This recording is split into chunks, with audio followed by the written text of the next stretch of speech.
Assalamualaikum warahmatullahi wabarakatuh. Halo anak-anak, selamat pagi.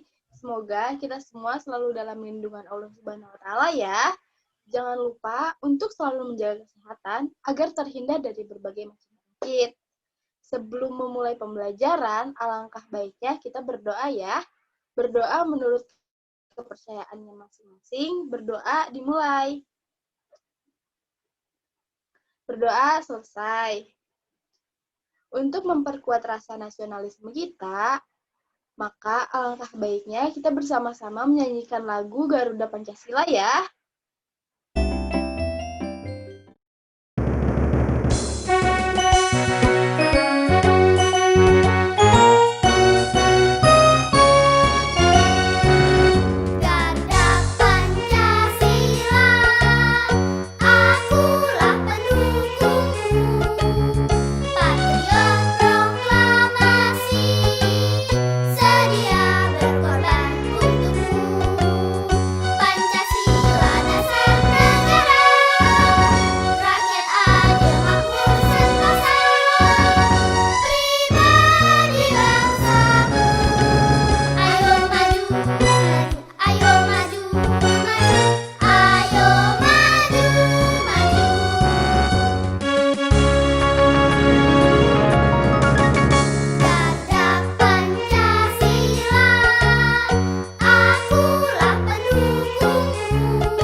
Oke anak-anak, tujuan dari pembelajaran kita hari ini yaitu untuk mempelajari mengenai pencemaran lingkungan.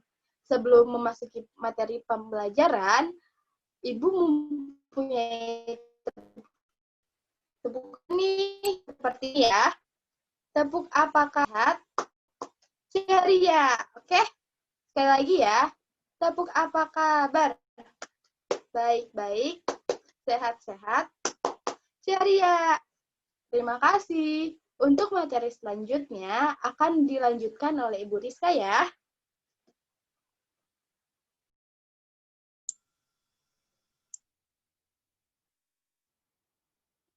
Baik anak-anak, hari ini kita akan belajar tentang pencemaran lingkungan. Nah, kurangnya dari kesadaran masyarakat dan setiap individu membuat lingkungan menjadi tercemar. Agar kita bisa lebih mengerti dan memahami mengenai pencemaran lingkungan, maka pada pembelajaran kali ini akan membahas mengenai pencemaran lingkungan dan jenis-jenisnya. Pencemaran lingkungan bukanlah sebuah hal yang baru dan mungkin kita sudah sering mendengar kata tersebut. Pencemaran lingkungan adalah masuk atau dimasukkannya makhluk hidup, zat, energi, ataupun komponen yang lain ke dalam lingkungan dan bisa menyebabkan berubahnya tatanan yang sudah ada sebelumnya. Pencemaran lingkungan akan menyebabkan terjadinya penurunan kualitas udara sampai satu batas tingkat tertentu yang mengakibatkan lingkungan tersebut menjadi kurang dan tidak dapat berfungsi kembali sesuai dengan tatanannya. Nah, untuk jenis-jenis pencemaran lingkungan itu ada 3. Yang pertama ada pencemaran udara, ada pencemaran air, yang ketiga ada pencemaran tanah. Pencemaran udara adalah kehadiran satu atau lebih substansi fisik, kimia, atau biologi di atmosfer dalam jumlah yang dapat membahayakan kesehatan manusia, hewan, dan tumbuhan, mengganggu estetika dan kenyamanan atau merusak properti. Pencemaran udara dapat ditimbulkan oleh sumber-sumber alami ataupun kegiatan manusia. Pencemaran lingkungan air adalah peristiwa masuknya zat atau komponen lain ke dalam perairan. Pencemaran air merupakan masalah global utama yang membutuhkan evaluasi dan revisi kebijakan sumber daya air pada semua tingkat. Untuk yang terakhir, pencemaran lingkungan tanah. Pencemaran tanah adalah keadaan di mana bahan kimia buatan manusia masuk dan mengubah lingkungan tanah alami.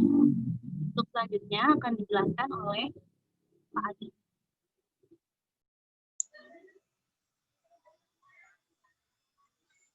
Baik, untuk selanjutnya yaitu pencemaran hutan. Untuk selanjutnya yaitu ada pencemaran hutan. Pencemaran hutan adalah salah satu keadaan di mana hutan yang rusak dan juga kotor. Hutan yang tercemar akan berbeda dengan hutan-hutan pada umumnya. Hutan yang tercemar mempunyai ciri sebagai berikut. Yang pertama, tanah sudah tidak menjadi subur. Yang kedua, pohon-pohon menjadi kering dan tidak subur. Yang ketiga, udaranya menjadi tidak segar. Keempat, udaranya mengandung berbagai zat berbahaya. Kelima, terdapat zat-zat yang berbahaya di dalam tanah. Dan yang terakhir, tidak mempunyai fungsi hutan yang mana semestinya. Penyebab pencemaran hutan sendiri ada beberapa. Yang pertama, penebangan hutan secara liar atau illegal logging. Kedua, kebakaran hutan. Ketiga, perambahan hutan. Keempat, program pembangunan yang mendayagunakan lahan perhutanan. Dan yang kelima, serangan berbagai hama dan penyakit. Dan dampak dari pencemaran hutan itu sendiri adalah, yang pertama, dampak terhadap lingkungan itu sendiri. Yang pertama, punahnya berbagai spesies makhluk hidup, suhu lingkungan menjadi naik, dan terjadinya erosi tanah. Sementara itu, dampak bagi kesehatan adalah satu, masalah pernapasan, kedua, penyakit kulit, dan lain sebagainya. Cara mengatasi terjadinya pencemaran hutan adalah, yang pertama, proses tebang pilih tanam. Yang kedua, reboisasi atau penanaman kembali lahan yang gundul. Yang ketiga, pencegahan terhadap kebakaran hutan. Yang keempat, penyuluhan masyarakat mengenai pentingnya hutan. Dan yang kelima, sanksi tegas kepada para perusak hutan.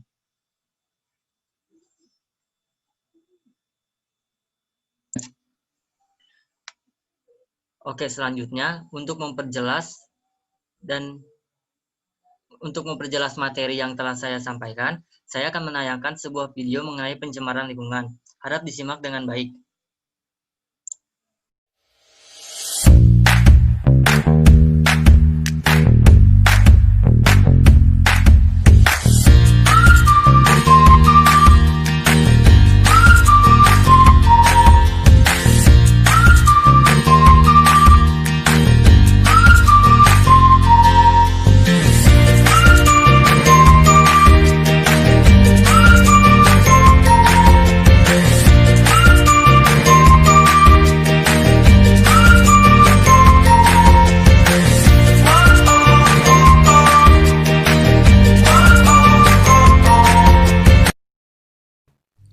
Assalamualaikum warahmatullahi wabarakatuh.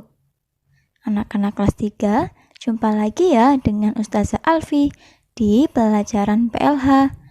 Jangan lupa baca basmalah sebelum mulai belajar ya. Disiapkan dulu buku dan juga alat tulisnya. Anak-anak, saat ini lingkungan seringkali terlihat kurang bersih dan tidak terawat. Beberapa kawasan lingkungannya mengalami pencemaran. Misalnya, lingkungan yang penuh sampah, air sungai sudah tidak bersih lagi, atau udara di jalanan yang kotor dan berdebu. Nah, untuk itu anak-anak, kali ini kita akan membahas tentang pencemaran lingkungan. Keadaan lingkungan yang kotor dan rusak menandakan terjadi pencemaran lingkungan. Pencemaran adalah masuknya zat asing dan berbahaya ke dalam suatu benda. Pencemaran lingkungan berarti masuknya zat asing dan berbahaya ke dalam lingkungan. Pencemaran ada 3, yaitu pencemaran air, pencemaran udara, dan pencemaran tanah. Yang pertama, kita akan membahas tentang pencemaran air. Air merupakan faktor penting dalam kehidupan manusia. Air banyak kita gunakan untuk berbagai keperluan, mulai dari keperluan rumah tangga, seperti minum, memasak, mandi, dan mencuci. Air juga digunakan untuk pengairan sawah, untuk produksi di pabrik, dan keperluan lainnya. Jadi, peran air begitu penting ya dalam kehidupan sehari-hari kita. Air yang kita gunakan haruslah air yang bersih. Kita harus minum air yang bersih. Mandi juga harus dengan air yang bersih. Air yang kotor tidak digunakan untuk minum, memasak, atau mandi. Jika air kotor yang digunakan, maka akan berbahaya bagi tubuh kita. Pencemaran air adalah masuknya zat asing dan berbahaya ke dalam air. Zat asing tersebut juga dapat mengubah warna dan bau air. Pencemaran air dapat terjadi di wilayah perairan seperti sungai, danau, pantai, atau laut. Tentu saja, air yang telah tercemar menjadi air yang kotor dan berbahaya. Air yang telah tercemar, maka warna dan baunya berubah. Anak-anak, pernahkah kamu melihat air sungai yang kotor, berbusa, dan berbau tidak sedap? Nah, disinilah telah terjadi pencemaran air. Air sungai tersebut tentu tidak bisa digunakan. Pencemaran juga dapat terjadi pada air tanah. Air tanah merupakan sumber air untuk keperluan kita sehari-hari. Air tanah yang telah tercemar tidak bisa digunakan lagi untuk berbagai keperluan. Sampah adalah segala sesuatu yang dibuang karena sudah tidak dapat dipakai. Setiap waktu, kita menghasilkan sampah dari berbagai kegiatan kita.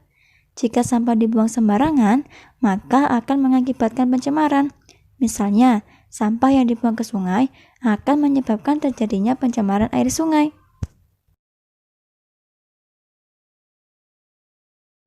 Sampah yang dibuang ke sungai mengandung kotoran, bahkan bibit penyakit. Sampah tersebut menyebabkan air sungai berubah warna dan baunya.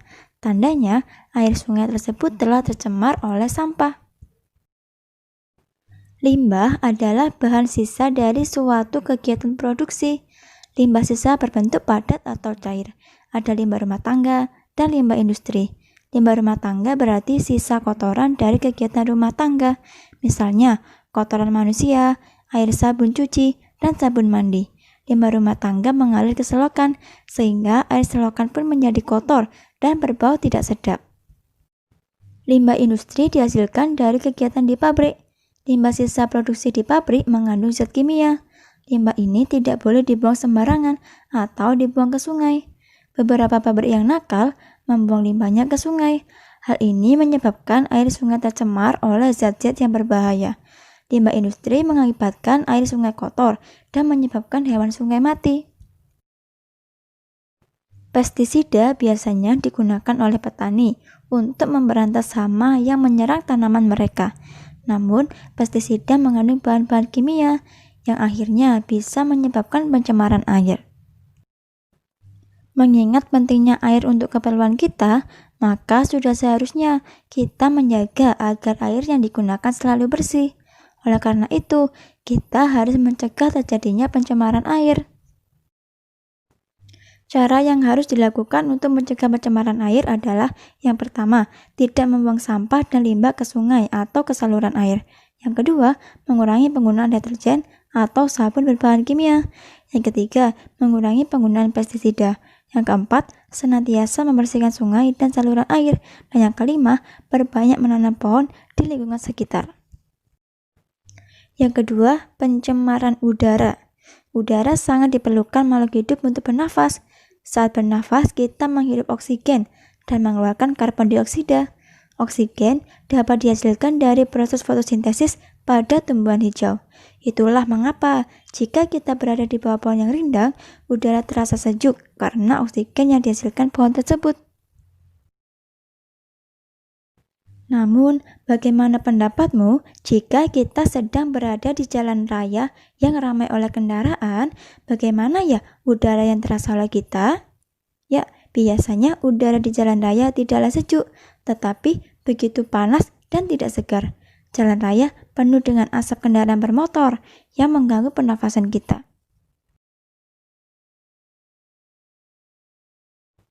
Keadaan seperti inilah yang menandakan telah terjadinya pencemaran udara.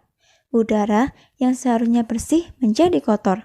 Penyebab utama pencemaran udara adalah asap, seperti asap kendaraan, asap dari pabrik, asap kebakaran hutan, asap rokok, dan asap pembakaran sampah. Kendaraan bermotor yang sedang dipakai akan menghasilkan asap. Asap ini mengandung gas karbon monoksida yang merupakan gas berbahaya bagi tubuh jika terhirup. Kondisi jalan raya yang penuh kendaraan bermotor menyebabkan pencemaran udara. Udara menjadi kotor dan berbahaya bagi kesehatan.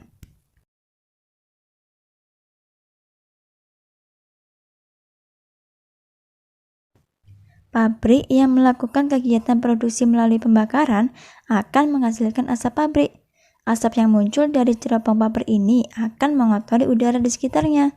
Udara pun menjadi tercemar dan tidak sehat lagi untuk dihirup.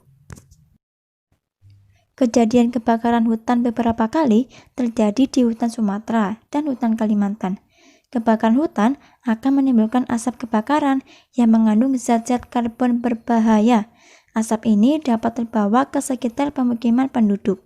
Keadaan ini membuat udara tercemar dan mengakibatkan sesak nafas hingga kematian bagi manusia apabila menghirup asap ini.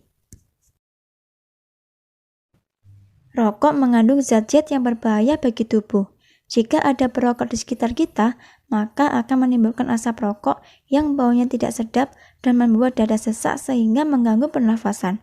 Udara di sekitar menjadi tercemar oleh asap rokok ini. Asap rokok akan berbahaya jika terhirup, baik oleh perokoknya maupun oleh orang di sekitarnya.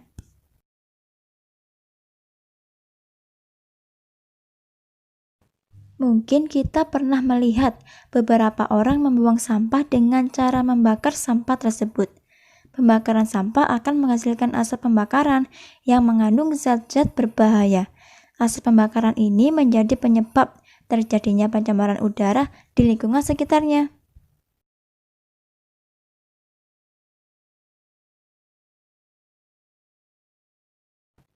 Cara yang harus dilakukan untuk mencegah pencemaran udara adalah yang pertama, mengurangi penggunaan kendaraan bermotor dan menggantinya dengan sepeda atau berjalan kaki apabila jarak yang ditempuh dekat. Yang kedua, mengurangi asap pabrik, misalnya dengan menggunakan teknologi ramah lingkungan. Yang ketiga, tidak membakar sampah di lingkungan sekitar. Selanjutnya yaitu menghentikan kebakaran hutan yang menimbulkan asap dan dapat mengganggu kesehatan.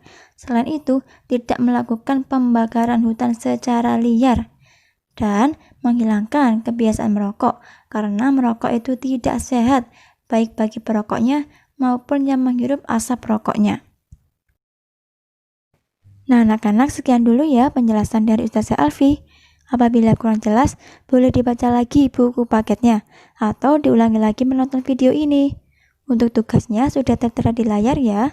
Apabila ada pertanyaan, boleh bertanya di nomornya Ustazah Alfi. Sekian, Bu Alfi akhiri. Terima kasih. Wassalamualaikum warahmatullahi wabarakatuh. 3. Tadi kita telah sama-sama belajar mengenai pencemaran lingkungan. Sekarang saya akan menyimpulkan materi mengenai pencemaran lingkungan yang telah kita pelajari hari ini. Pencemaran lingkungan adalah masuk atau dimasukkannya makhluk hidup, zat, energi, ataupun komponen lain ke dalam lingkungan, dan bisa menyebabkan berubahnya tatanan yang sudah ada sebelumnya. Pencemaran lingkungan akan menyebabkan penurunan kualitas lingkungan dan lingkungan tidak dapat berfungsi sesuai dengan tatanannya. Jika pencemaran lingkungan terjadi, maka dipastikan seluruh makhluk hidup yang ada di lingkungan tersebut bisa terganggu kesehatannya. Jenis-jenis pencemaran lingkungan ada 4, yaitu pencemaran lingkungan udara, pencemaran lingkungan air, pencemaran lingkungan tanah, dan pencemaran lingkungan hutan. Nah, tadi materi yang telah kita bahas hari ini. Bila ada pertanyaan lebih lanjut, bisa menghubungi saya. Jangan lupa untuk senantiasa menjaga lingkungan sekitar agar terhindar dari pencemaran lingkungan. Sekian pembelajaran hari ini. Mohon maaf bila ada kesalahan. Wassalamualaikum warahmatullahi wabarakatuh.